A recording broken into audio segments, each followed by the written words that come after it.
Mister Saravanan, how are you? Fine. ஏன் இங்க நிக்கிறீங்க? சும்மா நிக்கிறேன்.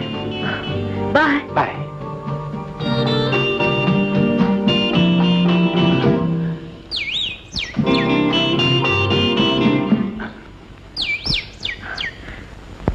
மிஸ்டர் சரவணன்,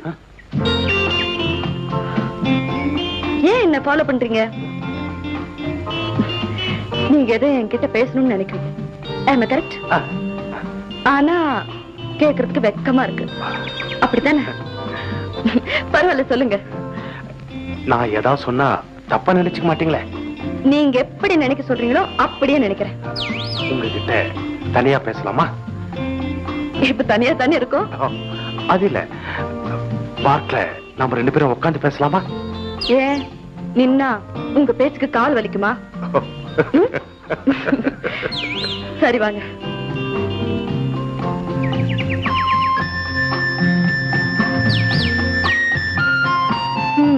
இப்ப சொல்லுங்க. என்னது? அங்க உட்காருங்க. பரவாயில்லைங்க, உங்ககிட்ட நான் ரொம்ப மரியாதை உள்ளவன். அப்ப நானும் கீழே உட்கார்றேன். சொல்லுங்க. என்ன இருந்தாலும் நீங்க எங்க வீட்டை விட்டு போனது ரொம்ப தப்புங்க. அதுக்காக நான் ரொம்ப ஃபீல் பண்ண தெரியுமா?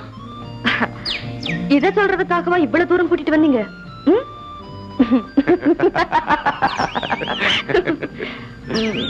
அப்ப சரி, வாங்க போலாம். இல்லைங்க, ஒரு முக்கியமான புனிதமான தெய்வீகமான விஷயத்தை இனிமேல தாங்க சொல்லலாம். சொல்லுங்க. சொல்றதுன்னா டக்குன்னு சொல்ல வேண்டியதானே? வருகிறது வருகிறதுன்னு கமிங் போஸ்ட் ஒட்டணுமா?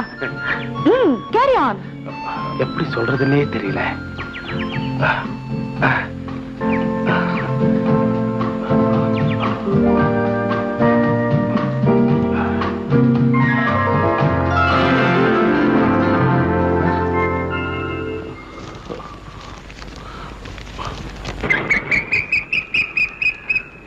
என் சிந்தனை பூங்காவில் சிறகடித்து பறக்கும் செல்வி ராதிகா அவர்களுக்கு உறங்கும் போதும் விழிக்கும் போதும் உங்கள் நினைவில் ஊஞ்சலாடும் அன்பன் சரவணன் எழுதும் ஆசை மடல்.